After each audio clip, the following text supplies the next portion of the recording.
about shifting from a good leader to a great leader. What do you need to do as an individual leader to make this transition? Now, oftentimes people get into leadership and they're successful in their job because they're good at something. And that means maybe you're really, really driven. You have a lot of empathy. You're great in relationships. And that makes you good at your job. That makes you what am I doing here? Hold on a second. Set up. I want to do this too. All right.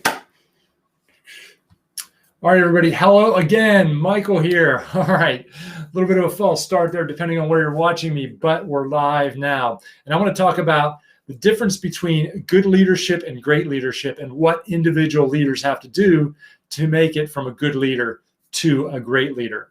Now, oftentimes we're very, very good at something, and that gives us success in our career. And then that also gives us success as a leader. We get promoted into leadership. The thing is, once you make it into leadership, you often rely on that one trait or those one or two traits. But to make it to a great leader, you have to do what comes unnatural to you. And let me give you some examples of this. Some people, for example, are very, very good at relationships. So, and these are the key couple things that I see that are strengths of people. Some people are great at relationships. And what happens is people get into leadership because of their relationships. But people that are really good at relationships sometimes aren't great at holding people accountable because they want to be liked. They're the friendly, they're the salesperson, they're the creative, whatever it is. But then their leadership suffers because they maybe don't hold people accountable. They don't have the difficult conversations with people. They don't do things around that. Also, people like that might not be as focused. They might not be as disciplined as other people. Some people make it into leadership because they're great achievers. They are really great at moving things forward, yet maybe they don't have the relationships that they need because they're so focused on winning, so they miss some of that empathy. Other people get into leadership because they're very empathetic. And so they have this empathy, and yet sometimes they need that drive to really get them to the next level. Other people are very logical. Maybe they're an engineer or they come out of accounting or finance, so they're very good at that. But then they need the interpersonal skills, the emotional intelligence, etc. And so if you are out there and you're a leader, you most likely you're very successful because you're good at something. And and what is going to take you to the next level of greatness is something that often makes you uncomfortable. Again, it's whatever you resist doing. And so you have to realize your strengths and play to your strengths, but you also have to get training and learn really how to overcome what doesn't come natural to you so you can achieve that great leadership. All right, everybody, this is Michael. This is Thursday with Michael, and we have a couple questions from the group. Let me bring them over here because, as always, I'm answering questions that people pop into the group. And again, if there's any questions about this, just pop a comment in, and I'll either answer it now or I will answer it one of the next times around.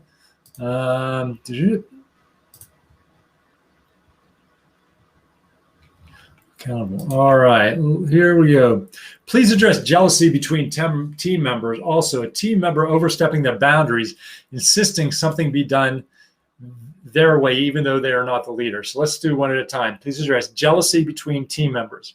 Well, if there is jealousy between team members, there are a couple different things need to be done. Normally, there's jealousy because of the culture of the team. When you can create an amazing culture in your organization and your team, that gets through a lot of the different little pettiness and jealousy. When you have a purpose, when you have a vision, everybody's working towards the same thing. That is really where the jealousy sometimes comes in. And then what you really want to do is find out why people are jealous, the true causes of that, the root causes psychologically. Is the person insecure? Do they think they're being overlooked? Is something been taken away from them? And really understand especially if there's two people jealous of each other or just one person jealous of somebody, really understand what the driver of that jealousy is. Then you can make steps to overcome it. And then team members overstepping their boundaries, insisting something be done their way, even though they are not the leader. Well, again, you want to understand why they're doing that. Have they done it before? What is their purpose? Why are they overstepping their boundaries, even though they're not the leader? And then you want to have a conversation with them and really understand what's driving them. Just like anything else with leadership, we often see what's going on up here, which is almost the symptom. And then what you want to do is you want to get to know that person, whatever they're doing, and get down to that to really know what the driver of this issue is. And with team members overstepping their boundaries, you also want to make sure it's crystal clear what their boundaries are. And if they also have goals, that you're not giving boundaries so that they can't reach their goals. So as a leader, we want to make sure that they have the proper autonomy to go ahead and do that. See if there's any other questions that people have asked. I thought there was one or two more. And is this May 4th? Yeah, here we go. Haley had a solid sales methodology, and she wants to align it with the methodology for a new team post-COVID. And a new team due to a lot of COVID change, everybody else out there, and there will be adaptations to the existing sales process due to COVID restrictions. So just like anything else with a new process and COVID, it's a bit dependent. So if you have a solid sales methodology, what you want to do is deconstruct the sales methodology and then go through step by step to see which steps are going to be different because of this new working condition. And normally what you want to take is you want to take like maybe your best salesperson and the sales leader and have them in on a workshop to really go through and check through that sales methodology. And you really want to understand people from the salesperson's point of view. Sales methodologies often focus so much on the prospect that you also want to make sure that it's doable and it's accessible for the salespeople. Which techniques would you recommend to build trust and more synergy in a team?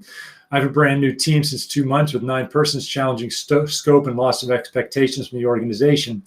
What techniques would you recommend to build trust and more synergy in teams? Well, there's a lot of them that build trust and synergy in team. Probably one of the simplest things you could do is do personality assessments. I have a leadership assessment. There's DISC assessment out there, and then do a session for maybe an hour to a half day with other, bring in a facilitator. I do this. I know other people do this as well, that really go through and they explain everybody's different personalities. And then they also describe what are their drivers. And I just did this with actually 2 of my masterminds. They got a lot out of it because oftentimes we see people behaving differently than us and we think they're doing things wrong or whatever. And when people do things differently than we do or think differently than we do, we don't understand that. And then when you do these personality assessments, then we'll understand people have different drivers, so they end up behaving in a different way. And that can really be a game changer because then people understand what the drivers of these people that they normally maybe didn't get along with or didn't trust would be. So that's the quickest one I can give you for synergy and trust in a team. And obviously that's a lifelong type thing. I think we chatted before. You know the stuff pretty well. So as you know, synergy and trust is a journey, not just a destination. So hopefully that's helpful. Let me just check, see if there's any comments on my little live video here. Boom, I think that we good. All right, everybody. Hey, nice to see you. I do this every Thursday around the same time. If you're in my group, you can post comments and I'll answer them for you on this training. All right, everybody, here's to your leadership. I'll talk to you later. Bye-bye.